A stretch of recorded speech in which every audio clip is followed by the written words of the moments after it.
So hello and good evening everyone, this is Michi Hoyer from Avid Chronic Racing, and today we're gonna have another episode of Avid Chronic Racing Driving Academy. And today's episode will be about driving lines around Circuit of the Americas in the old FSR 2016 Formula 1 car.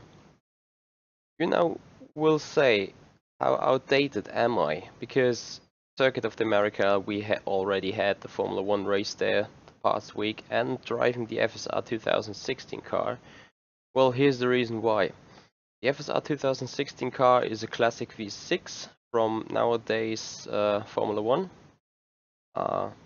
Had the old specifications on the arrows though. However, the Circuit of the America race produced some quite nice overtakings, which brought me up to the way. Why not talk about different driving lines here on Circuit of the Americas? So this episode again is for all the ACR Driving Academy people and for everyone watching, of course. So if you have any questions whatsoever, feel free to shoot them at me and I will answer them as soon as I get a chance to. Looking at the ACR Driving Academy, this thing is established in February this year and it has become quite big. We got more than 10 to 15 people inside the team and inside the Avid Chronic Racing Driving Academy, and it's ever growing. So if you really want to get on, feel free to do so, because many people have joined it and recently were able to improve a lot in terms of driving, improve a lot in terms of setup making and driving in general, because ACR is such a big team and such a great place to develop yourself. So if you want to have more information about that, after the video I post the link to the ACR Driving Academy. And of course, if you want to have a try in this FSR 2016 car, which I'm going to drive now, I will give you the link as well. So here we are, Circuit of the Americas. I've just fueled up the car and put hard tires on it, and now we just go. As I said, today I'm focusing a lot on driving lines, since this year's race has shown quite some interesting racing here, like Sebastian Vettel with a good overtake into turn 1 here. Daniel Ricciardo tried it twice on Valtteri Bottas, yet he failed though. On the other hand, we had Carlos Sainz and Lewis Hamilton outperforming, really brilliant overtakings there in the third sector. Max Verstappen obviously did as well. Despite his good maneuver, he got disqualified, so you can argue whether it still was a good maneuver. However, talking about the car, V6 as I said already, so you don't out-rev it to the maximum. Whoops. This is actually the car was crowned champion of the drivers in 2016 A Series, so I'm quite familiar with it. And I hope I can show you some nice lines here today. The reason why I wanted to talk about those lines is on such technical tracks, people ask a lot, how do you take turn 14, how do you take turn 15 and 16 where we just passed through, or on which apex you are on turn 17 and 18, stuff like that. So I want you guys to get some kind of view on things.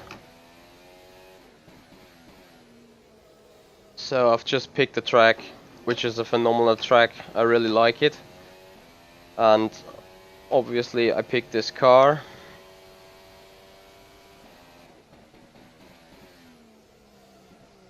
A little bit of a spin into turn 1. And a very interesting place here is this left, right, left, turn 3 to 6, very fluid. Need to have full thrust into the car. It goes on in turn 7, 8 and 9. You need a very stable car and a lot of reliability on the rear to really step on the gas, go out of the corner again. Turn 11, heavy braking zone, late turn in, because you really want to maximize your exit.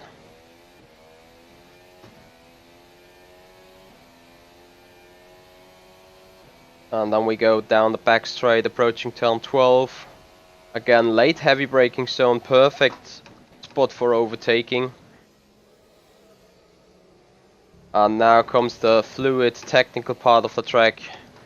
Turn 13, second to third gear corner, accelerating through cornering and braking towards turn 16. All those tires really need some temperature. Turn 17 and 18. Before we head back to start finish line with a double left-hander. Turn 19, I went wide there. And turn 20. So this is one lap around Circuit of the Americas here, and I want to immediately start about driving lines in here. First thing, turn 1, you can really go long straight and then pitch into the corner and carry all the speed, like Vettel did a lot, and Ricciardo did a lot. They were far off the apex but carrying the speed out of the exits. Those S's, we're gonna focus on that as well later. Another very important corner is turn 8. So you try to go steep in here so you have a perfect exit for 9. Up through 10. And then the very same on turn 11 again. You brake late, you go straight quite long and then you turn in. Not too much of oversteer you want to have there. So that was a mistake. Yeah, I mean using a FSR 2017 car and now go back to FSR 2016 is quite a change. But I keep on. Hey Pascal, nice to see you around here. Happy you joined me while driving.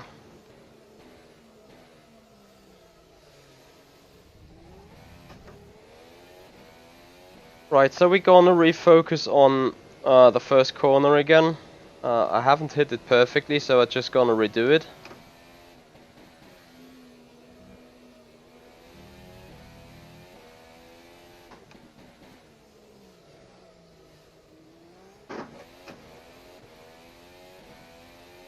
As I said, you can take turn 1 in very different lines.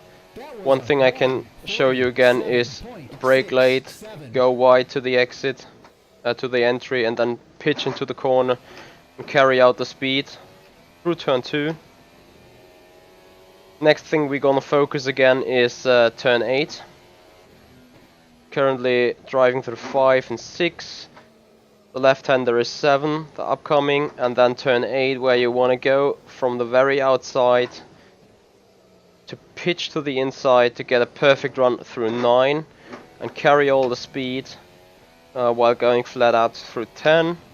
And we focus on 11, braking late and turning in late again to again maximize your exit, if not for that slide again. So this is probably one way to take this corners quite fast. There is another way you can do it by not going so far on the outside but going to the apex earlier. This will give you a lot slower speed right at the apex, but it won't drag you so far to the outside when accelerating out of the corners again.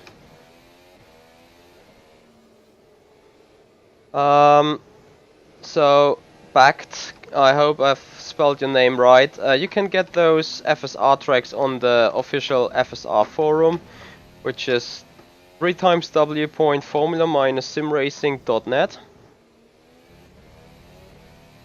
or by simply joining the FSR servers on the rFactor 2 launcher. So going through the turn 1, braking, but going through the apex immediately, and that ended up into a spin because of a bad braking balance, I think. Nevertheless, we do focus on a different line as well through turn 8. So we're around 5 and 6 again. Turn 7, and this time we stay more to the inside, braking and stick with the inside in here, before then going the same speed through 9, up through 10 again. And now we try to go early to the apex here.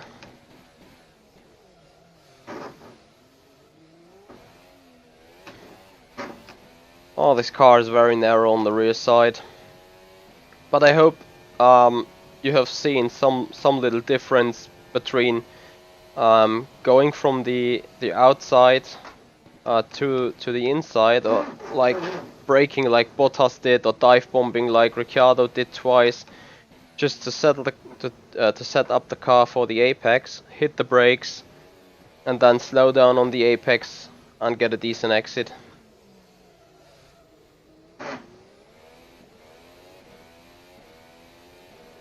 So going through 17 and 18.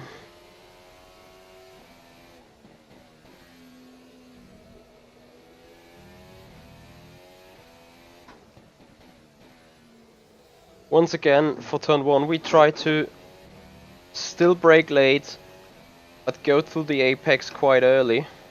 The lap was a 1:48.79. We brake, go to the apex, and this is a silly bump there that unsettles your car quite badly.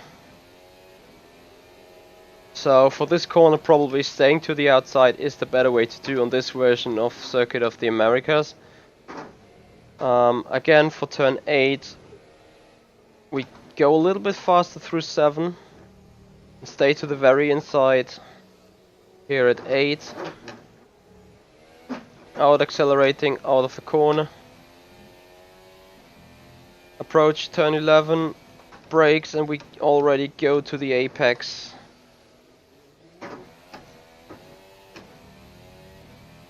So especially when being behind someone, you really need to do something different because of all that silly dirty air is being produced by the car ahead.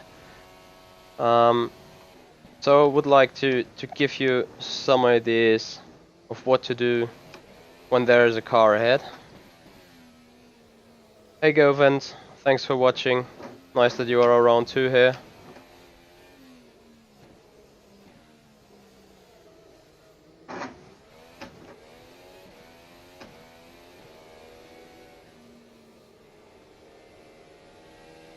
So let's try to put in a fast lap and then see how different lines have an impact on our lap time. Therefore, I go the way I usually feel fastest with. I won't make any use of DRS or boost or whatsoever.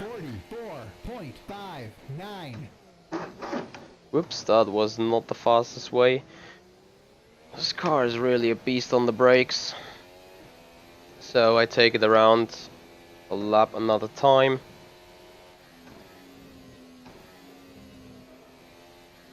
I'm a bit unused to this heavy fuel load, because in FSR 2017 refueling is allowed, so you usually do not have more than like 90 liters in the tank whatsoever. And right now we're still carrying 130.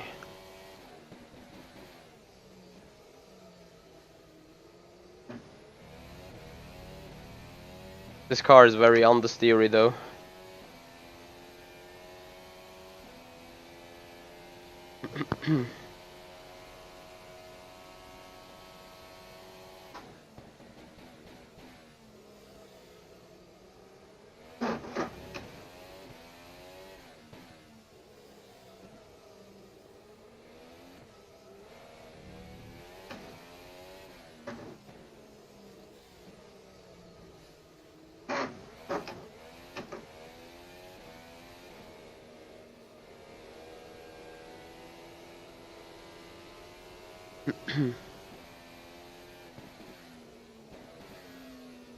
Whoops. So right, let's take another try for getting done a fast lap. That was a 1:45. Late braking for turn 1. Look at the apex. He's an exit. Find a fast way through those chicanes here. We're gonna focus on them later on too.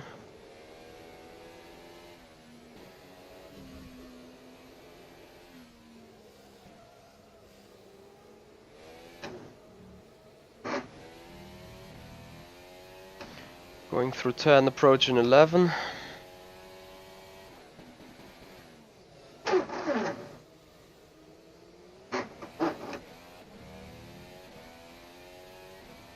Hey Harlow, nice you are around, mate.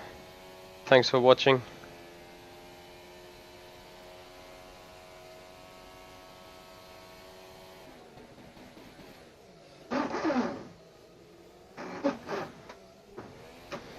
I feel having some brake temperature issues.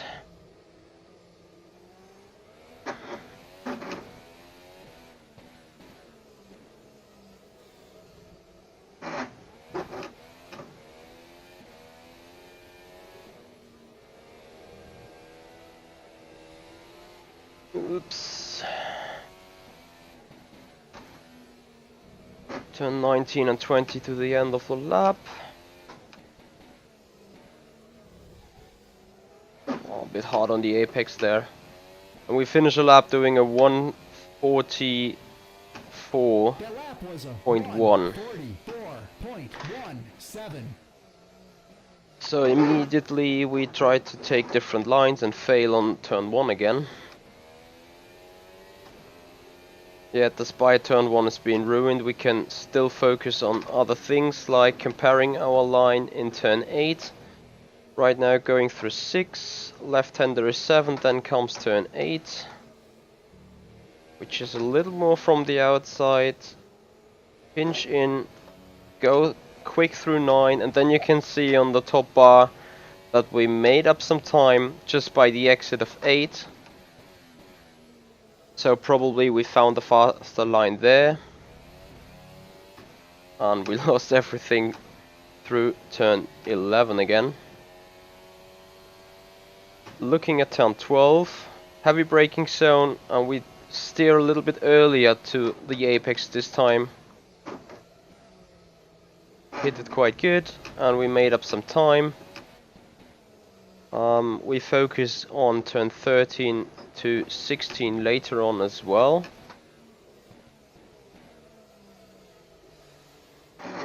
Before that we just try to see the difference for turn 1. So this time I really go to the very outside of the corner before braking late, going straight long, and then turn in sharply as soon as we reduce the speed enough. And I hope the car does not step out again. The lap was a 1:44.60. Yep, and it did. And I think I need to change something to the setup. The engine is overheating quite worse. And the brake balance needs to be right up. Maybe a little bit less camber will help it.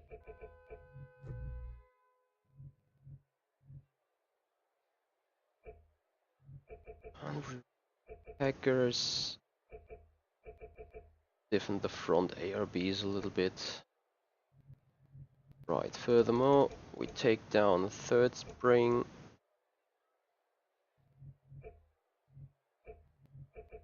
And soften the rear spring a little bit. So that should do a lot better job.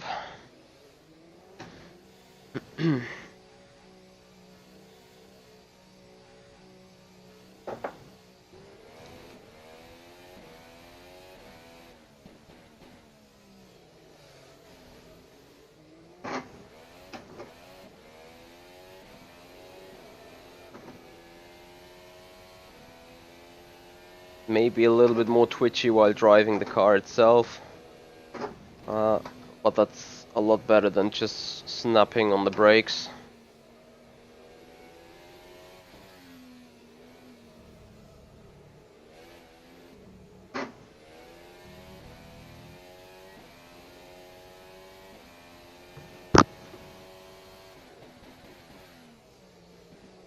Yeah, that's a lot better.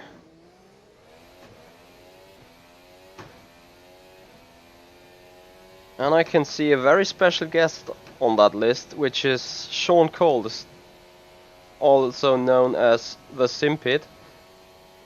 Hey Sean, how are you doing? Hope you have a great time. Thanks for watching and being around.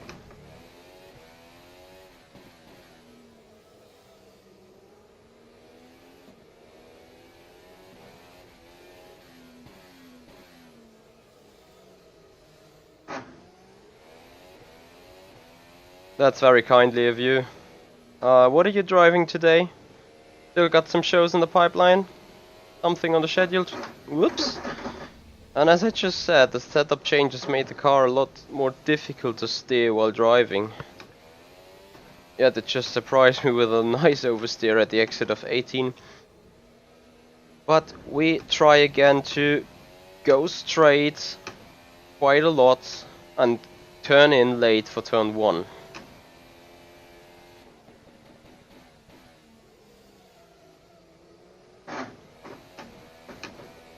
And we carry out a lot more speed, and as you can see, the red bar, for God's sake. Nope. I think it became quite clear that while accelerating, the car was gaining up some time and making up some time. Stiffen the anti-roll bar here and make the front a lot stiffer. The rear just snatches, it goes by far too quickly.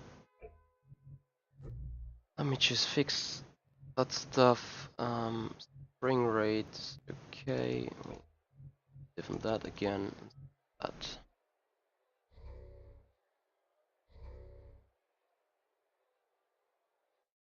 Oops, and I just misclicked myself.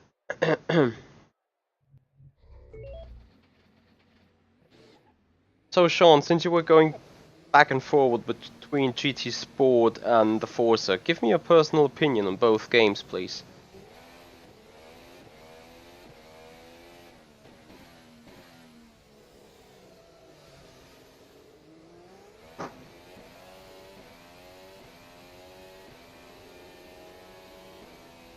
Yeah, car feels a lot better now. It's not as twitchy in the back as before.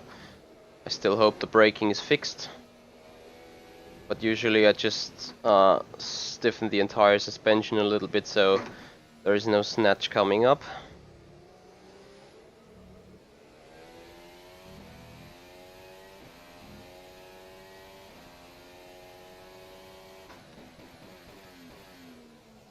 Yeah, that's a lot better. Right, going back to the topic, well, I would like to welcome Joffrey here in the stream as well. As you could see from the try before, going straight up the hill for turn 1 and turning in late costed us some time on the entry. But on the exit, where you carry the speed onto the next straight, we made up all the time and even more improved on our previous best lap time there. So I just try to show you this effect once again.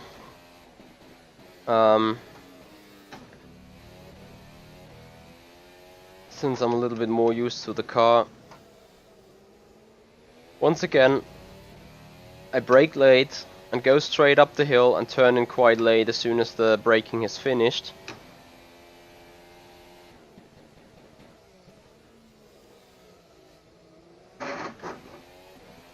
And once again, as you can see, while accelerating, we gain on some time on our previous lap. So this actually is a much faster line to stay on the outside, turn in late, and yeah, carry out the speed. Let's see if we can achieve the same for turn 12. We come here equally, more or less. Turn 11, that is, sorry. We go straight long, turn in. Yeah, and if the exit would have been a little bit more aggressive, we definitely would have made up some time here. So we now try to, whoops, yeah, improve our lap time overall, but probably not in this lap. Let's see. If we do so, we next then have a look at the time delta when going through the apex to turn 1 quite early. Unfortunately I missed it, but you will see the difference now as I'm trying to do it. So remember, the last time we went up to turn 1, the bar ahead, or the bar on top, went red at first and became green on the exit, since we were carrying out a lot more speed. Let's see what happens if we brake late but steer towards the apex quite early. 44.83. Without spinning would have been great, so probably need to do it again. Then we can have a look at turn 3 to 6. As I always said, very fluent drive through here is very required. To stay on the line, carry as much speed while not abusing the tires. Vettel did a bad job on that one, according to Lewis Hamilton. Not sure if that's just some kind of bullying going on.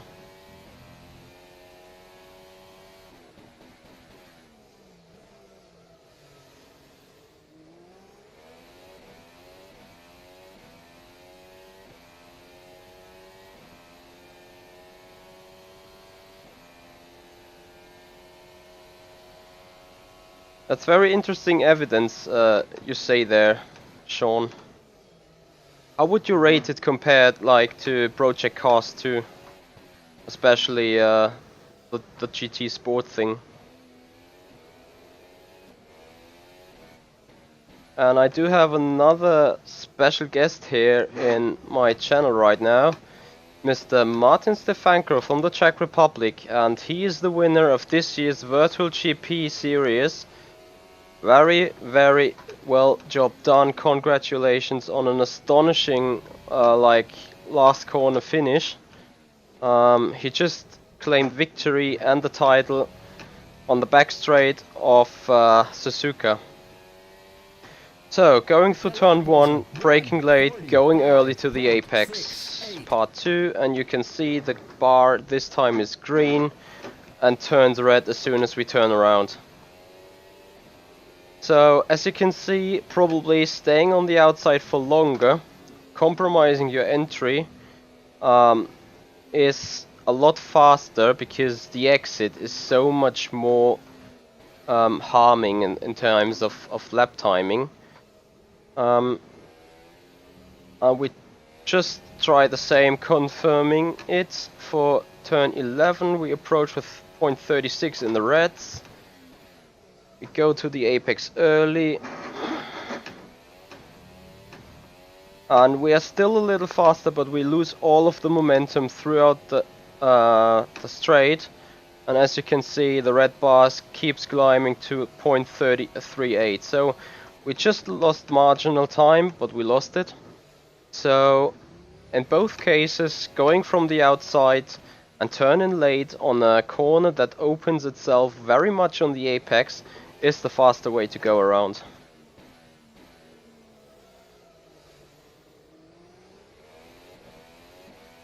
Yeah, Geoffrey, you're quite right. I should not use the braking points of FSR 2017 car.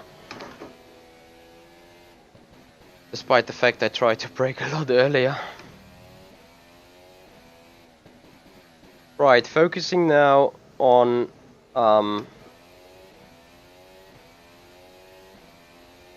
Sector 1, the fast chicanes, and Sector 3, the technical part of the track.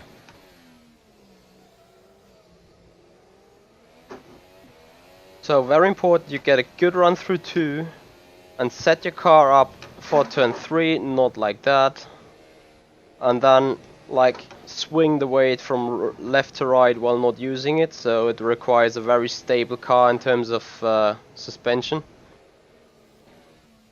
Again, we stay on the inside through 8, to go fast through 9, power up through 10, and then we enter the back straight, which after turn 12 enters into sector 3.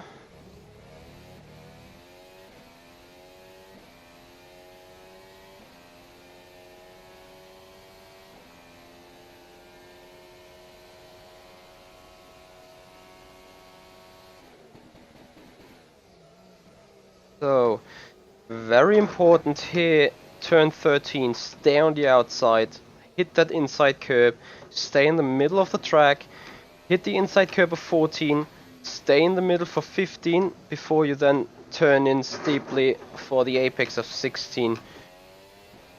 And then, well, 17, 18 is, yeah, a bit of an own story here. I like to call it the right-hander turn 8. Because it reminds me so much of Turkey, and it actually requires the same setup philosophy than turn 8, which is left-handed at Turkey. Yeah. So this time we just try to nail turn 3 to 6. It's same like Maggots, Chapel and Beckett's. The entry of the first corner decides on your performance through all of those 3. Here the rear stepped out a little bit, stay in the middle, go through 7, stay middle for 8, turn in a lot for 9, not lose the car, and I lost it.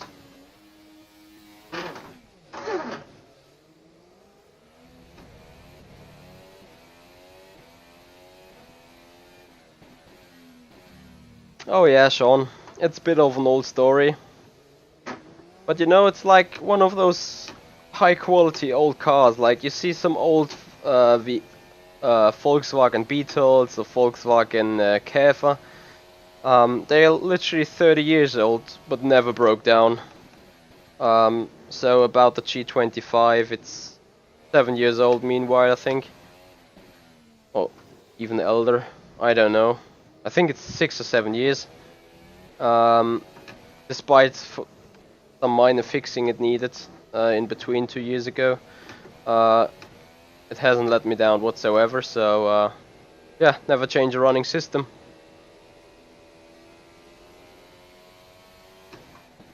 Hey Holly, nice to be around as well. Yep, that's some kinds of fast and furious flick spin.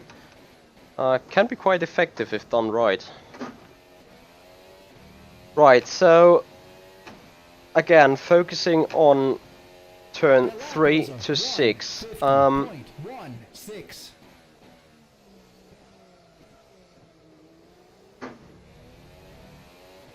This is turn 2, and now you take out a little bit of speed through 3 into 4, hit the curbs in 5, on 6.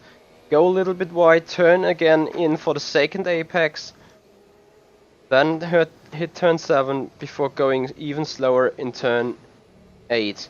So the interesting thing on these corners is really that you enter it at high speed, and from corner by corner you reduce the speed, but not by braking, just by leaving off the throttle, allowing the car to turn, allowing the weight to turn from left to right without unsettling the car. That's the way you decelerate through that corners. Now approaching turn 12, where you exit in on the outside, and same goes for 13. You come across to the inside line, you stay on the inside for 14, go middle through 15, and brake while steering into 16. Whoops. And 16 is a bit of an odd corner, because right on the apex there's some kind of, it feels like a hole where you go through, and as soon as the compression comes, when the track goes up again, the rear likes to spin around. But this turn 16 is a very carbon copy of turn 10 in Bahrain, where you brake through the exit of 9 into 10, and the carbon copy of turn 13 and 14 of Malaysia, just the other way around. But those are very similar corners to that. But now we're going back through turn 3. We stay to the outside, pitch in early for the apex. And we missed both curbs of 5 and 6, which costed us some time. And then we're back into 7 again and slowing down for 8. And like really turn 8 is the only corner where you really brake. You hit the brakes a tiny little bit for 7 maybe, but other than that you just keep lifting off the throttle.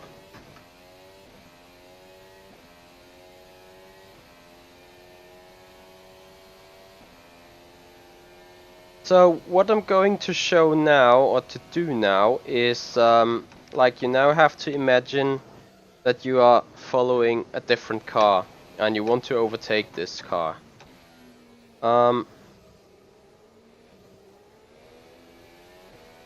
So what we imagine now is that we're going into the slipstream of a car right after turn 1. And then I show you something about how to deal with dirty air in racing. Most of the time being struck by dirty air while sticking on the fastest line possible is a worse, is a less good idea than going a little slower but take different lines. So I'm gonna explain you what I mean by this.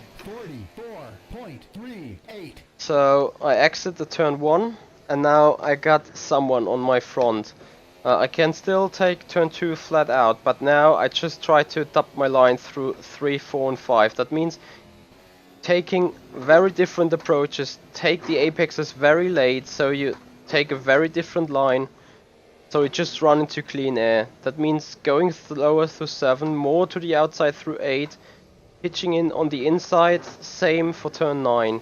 You always try, while being in the back seat or being in the chasing position, you always try to undercut the back of your car ahead, or take a fully different line. So I'm gonna show you what I mean.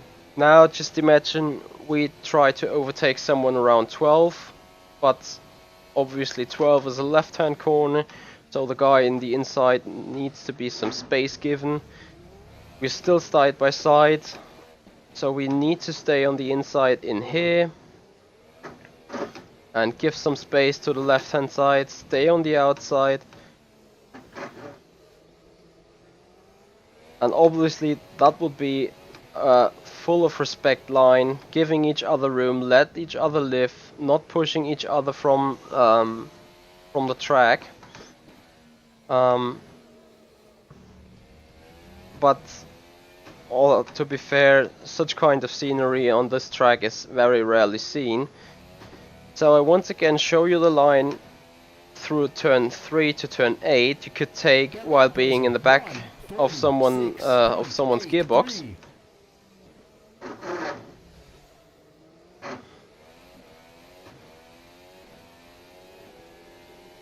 So again, you take a lot of way through the outside, take late apexes through 4, late apex through 5, you stay on the very inside of 6 because you want to undercut the car ahead. And now I just spun on the curb, or slided on the curb, so my line through 7, 6 and 8, 7, 8 and 9 was wrong.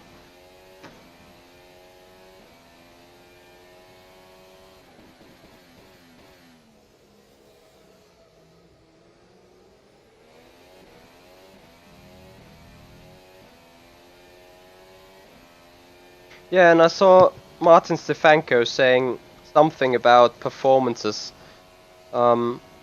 which I would like to comment on after going through this sector in here. So again, we're in the slipstream of someone. That means we go very wide and then pitch our nose to the very inside, stay to the inside, take full track limits, and here we go higher before pitching our nose even earlier to the apex, and maybe we can accelerate someone in here before entering turn 16, where we like grind on the curb and yeah, spin around. So Martin said something interesting about wheels, new wheels, and driving performance, and he just said that it literally makes no difference in general, or a new wheel or a different type of wheel doesn't make you faster, which is right, because a different type of equipment doesn't give you like more skill or more abilities or something. However, high quality equipment with a lot of details can offer you some more feedback from the car.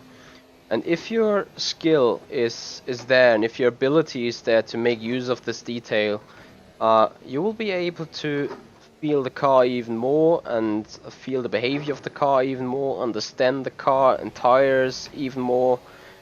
And if you can capitalize on that, you will adjust your driving according to your like feedback the car is giving you.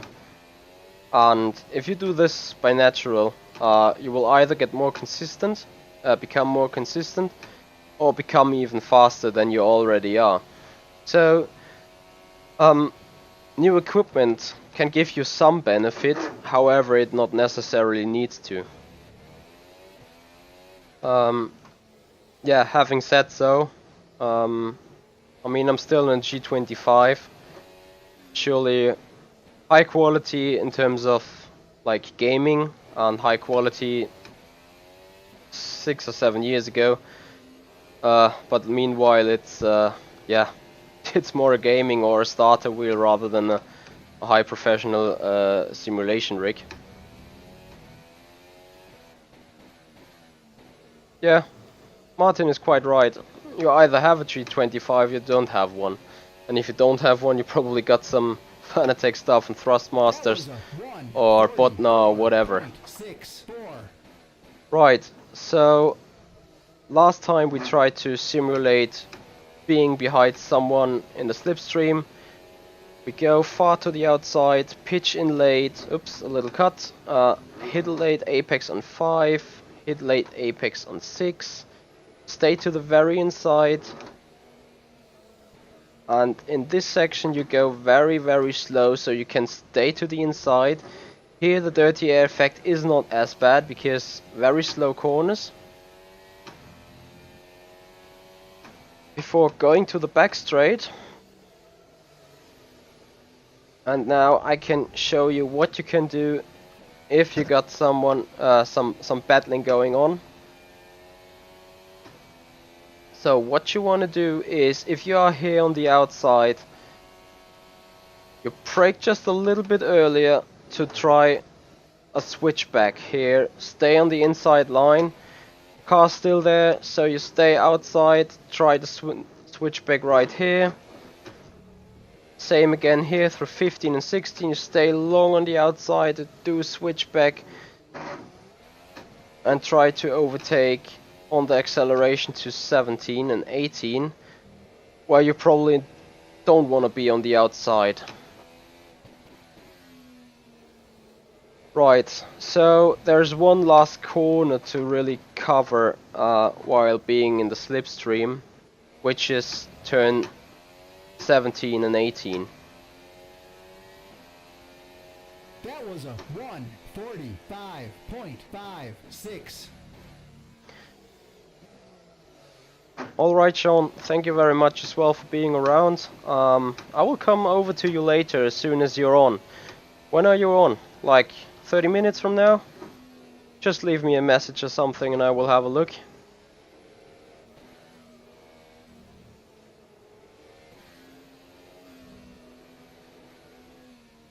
And if you guys got any questions whatsoever, just feel free to ask them, because basically about driving lines I'm about to finish, and yeah, I would answer some random questions obviously while still driving.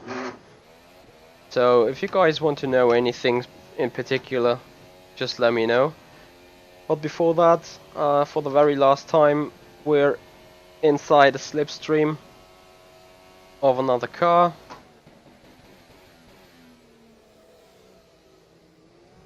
This time we're here on the inside and we go faster through here.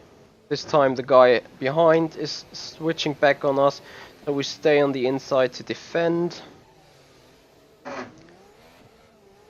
And while going through 16 and 17, this would be your normal line. Like, you hit the second curb of 17 and stay all to the middle through 18 and carry the speed.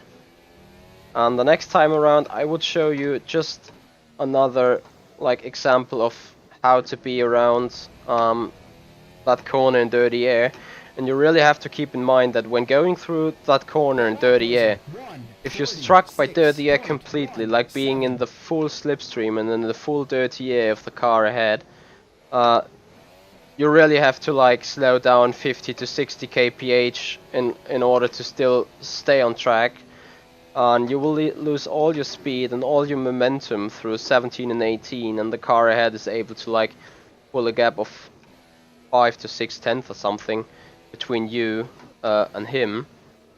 So what you want to try is to stick to the very inside line. You go a little slower, like 20 to 30 kph slower, but you go so much to the inside that you aren't struck by dirty air at all if everything goes well. Because I've just shown you that through 17 and 18 you only hit the curb on the second apex of 17, but then you stay more or less to the middle or to the outside of the track. So what I'm going to show you is how to stay completely to the inside of the track, which also can be used for defending, obviously, because you go slower.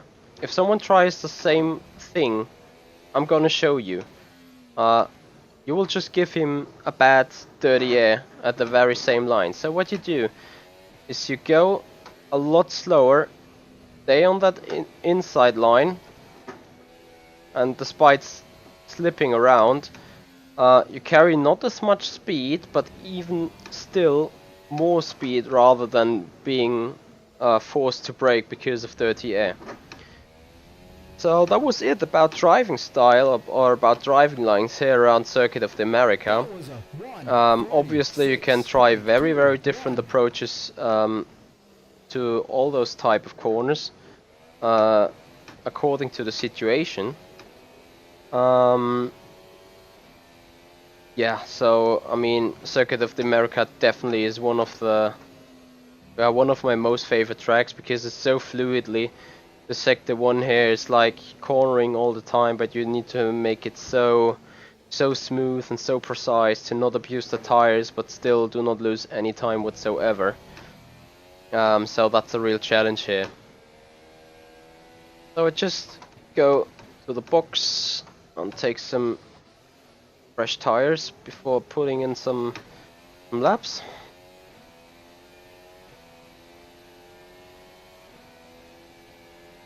So Exotic is here as well, and I think he had some question to me. Whoops.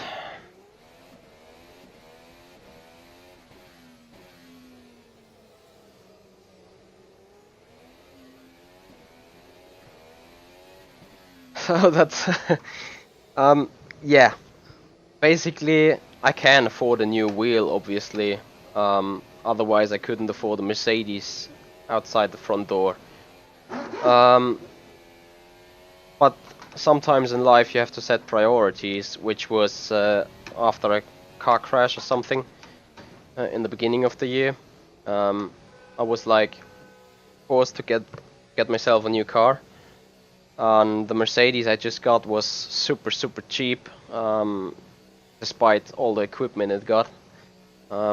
So in comparison to other Mercedes in that area or in that whoa, fuel 3.6, oh yeah, we're not allowed to change to fuel up on this car, so I just go from the pits again.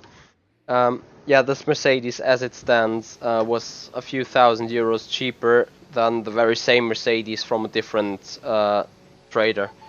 So literally I saw the possibility, saw that I got enough money stored in the pocket and grabbed it. And obviously now, I mean, despite having the money for a new wheel, I mean, there's 2 races left in the season, and as long as this G25 doesn't break, I do not see an urgent need to change, because obviously sitting on this chair here, you might not see it, but this chair is on wheels as well. So if I would get a new wheel, I would also get like new pedals, like load cell pedals or something. And yeah, if I would hit the brake, I would surely go backwards into this board. Yeah, to this thing at the back there. So I won't be able to race at all. But yeah, thank you very much for your question, and obviously thank you very much for the honor.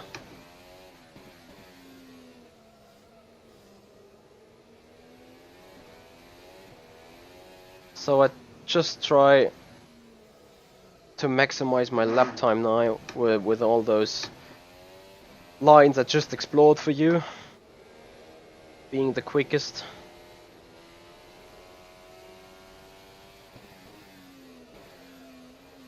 One corner I really hate is turn 19, I have to admit. It's so difficult to just get it right.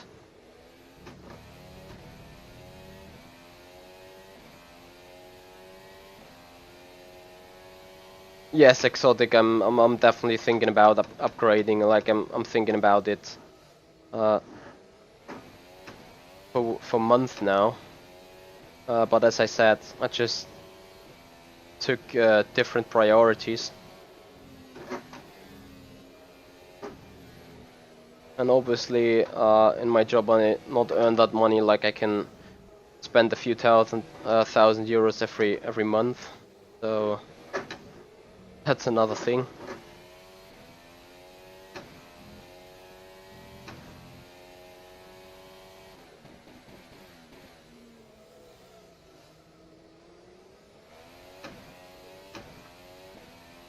What's this FSR 2016 car? I have to say, and this is not because I won my championship title on it. This is one of my favorite cars, because it requires so much intelligence and so much knowledge and skill in terms of managing. Like obviously you go full fuel to zero fuel, you have boosts enabled, you have DRS enabled, and simply your strategy is only determined by your tire wear and by the speed you can put out of the tires by wearing them at a specific rate. Oh no, like this would completely destroy them.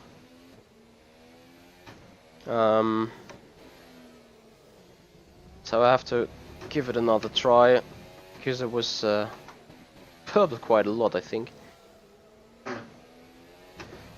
And obviously running a V6, that means a lot of torque. You can spin the car in 6th, 7th or 8th gear throughout fast corners. It's close to being ridiculous, I have to say. But this makes it a real challenge to drive this car. So I do really like it. And I mean, here in those corners you can like go full lock and then the car turns a lot better, but if you do this 3 or 4 laps, your tire is so hot and so destroyed, you won't get anywhere afterwards then. So you really compromise your entire stint speed for some 10th gained in a corner. You really have to drive it so very gently and not aggressive at all. Like you don't want to slide at all to not compromise your tire wear. As I can see, Miguel de los Rios has just joined our show here. Thank you very much for coming.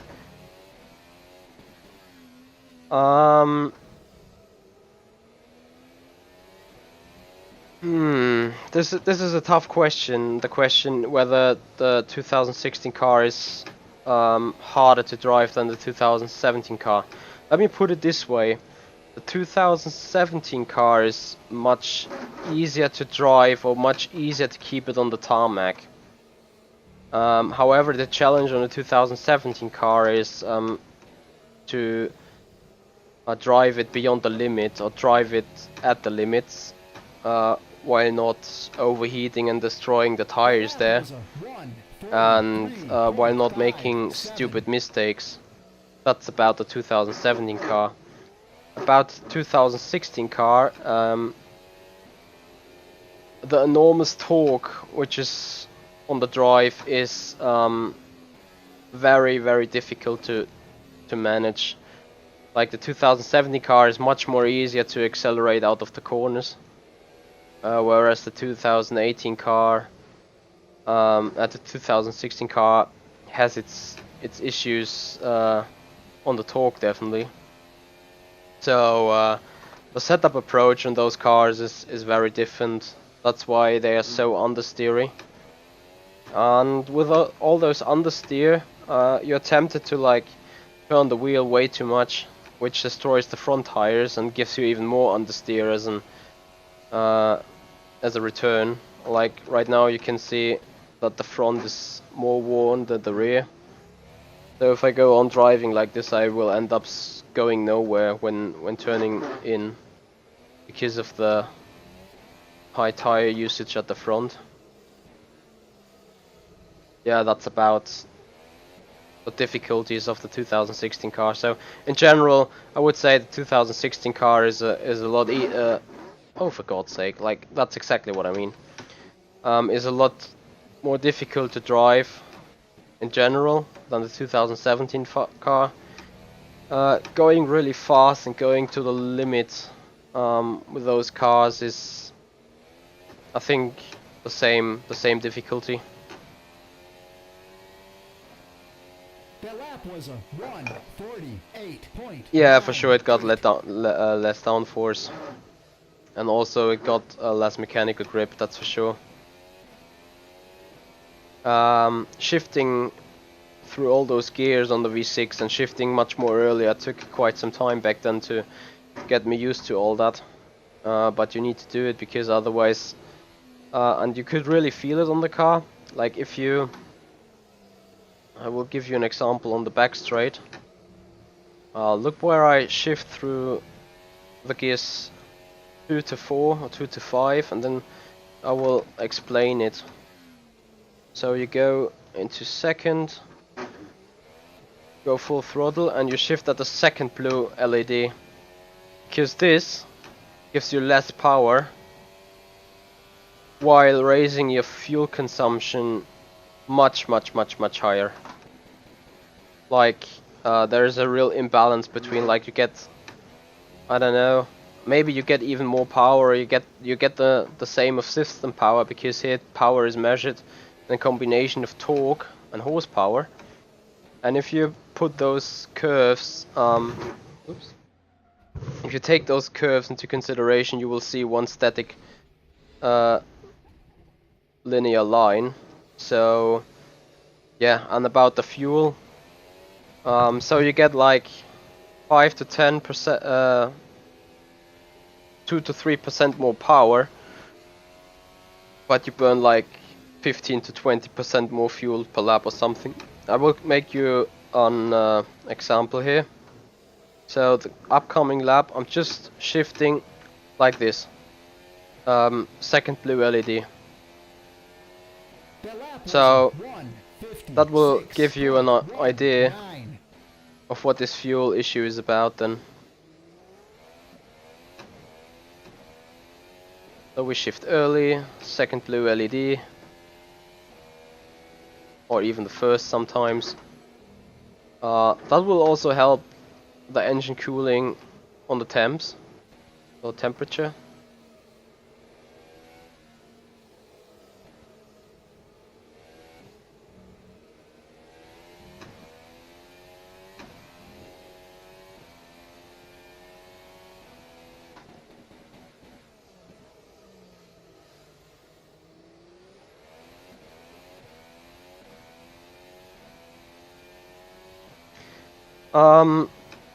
Torque versus power is a question of Pascal Chapon. So power usually is the sheer power that's being delivered to the rear engine, whereas torque is well, the amount of force being applied to the axis being applied to the rear tires. Like the rear tires take a certain amount of torque before they spin, and this can be also torque is just another impression of or another expression of power in some way. So it's a very minor difference. So we just finished a lap, just shifting it to the second blue light, and the fuel consumption was 2.1, and now we just outmax every gear.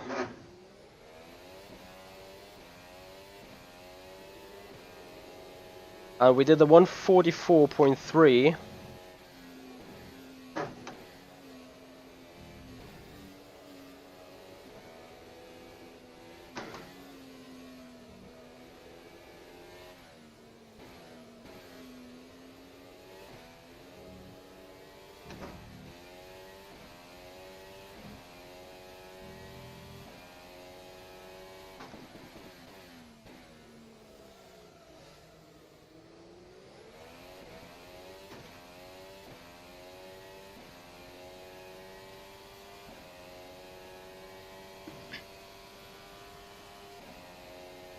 So we're maxing out all the gears. Still late on the brakes.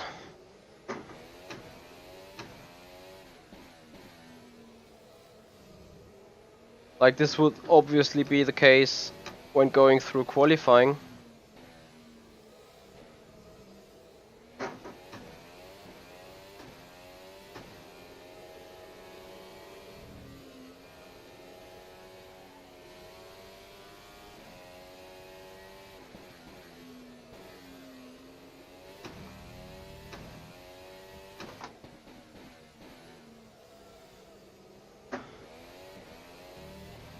So as you can see, we did a little bit of a faster lap time, like 3/10, and fuel consumption was 2.2. So if you would look it up in the Motec log files, you would see a difference of maybe, I think, 1/1300th of a liter. However, 1/1300th was, yeah, that was right.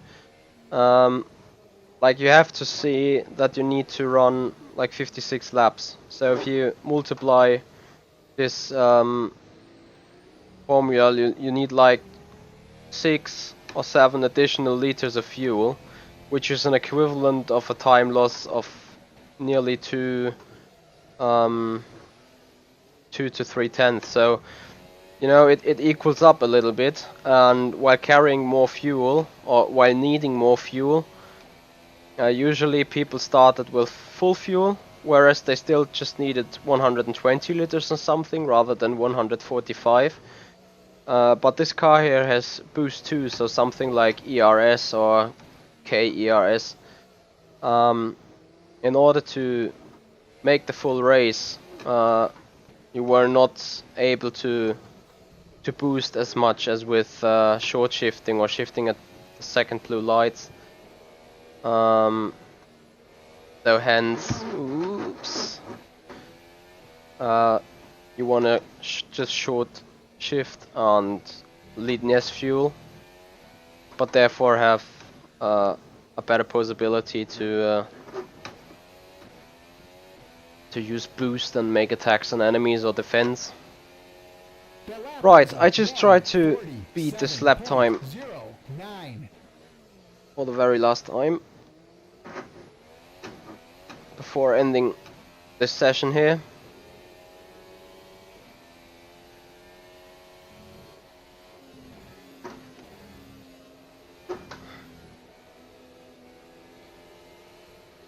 Yeah, and now you can really see the car becoming light because of speed mid-corner.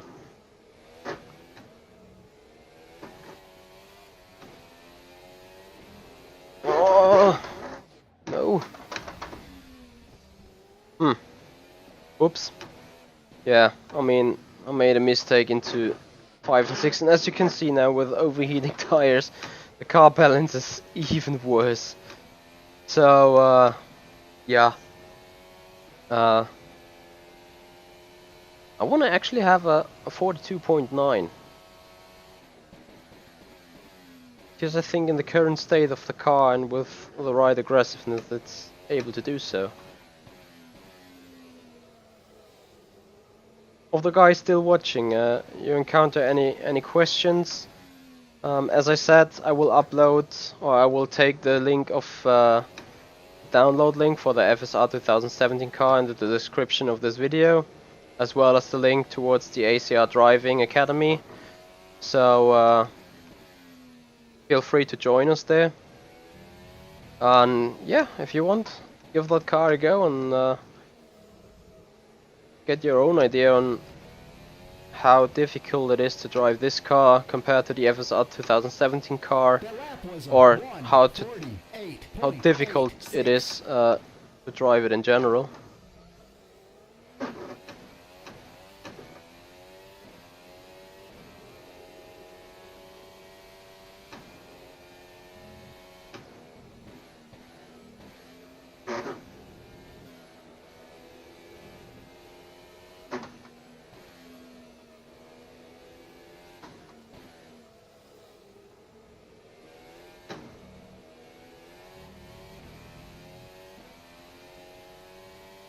Looks better so far.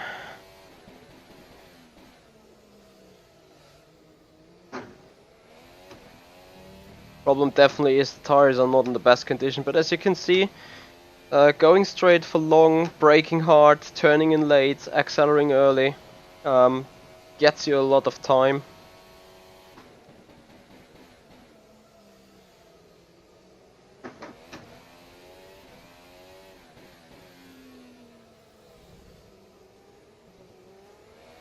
Short shifting helps the grip here a little bit.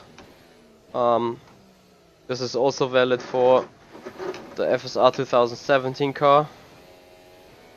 And this difficult turn 17, because the car likes to swing around. Turn 19, a little bit better than before. Turn 20,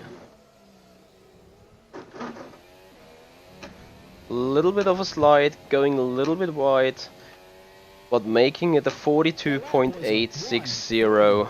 And I think on that lap, I can request pit stop and go back to the pits. Yes, Miguel, as I just mentioned, I will put up a download link into the subscription of this video after it has been processed by YouTube.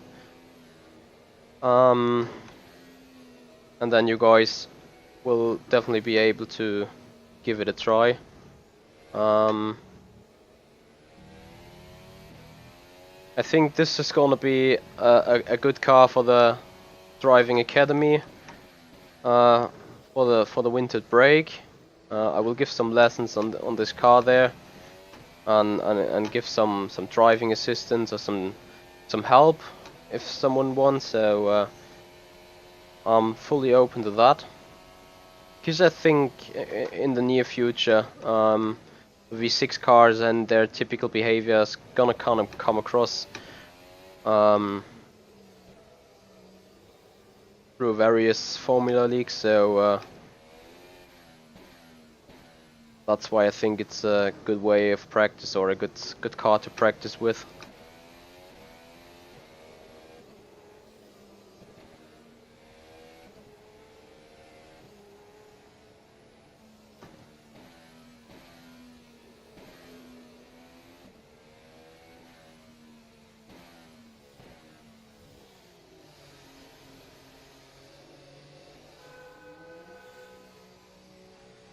Yeah, Exotic, you're quite right on that Formula thing. It's so difficult with 15 or 16 different ERS modes and everything to get it done right. It's like you need to put in very much time. That's time I'm not gonna have at the minute, to be fair. So I just keep going on this one. It depends on the way you set up the car. I mean, if you put it very soft and be gentle on the throttle and everything, this car as it is right now is fun. Not easy to drive, but really fun, and you really can learn a lot on hybrids. Like if you just run it in engine mode 1, you will get the static power and torque deployment, because actually the rFactor 2 guys haven't done the hybrid technology yet to their sim. So I would recommend this car as being quite. I don't want to say easy to drive, because it's not easy to drive. It's just it's fun to drive. It's challenging to drive. But the more time you invest into it, the more closer you get to the limit, obviously, which is found a lot earlier than doing it on iRacing. That's for sure. So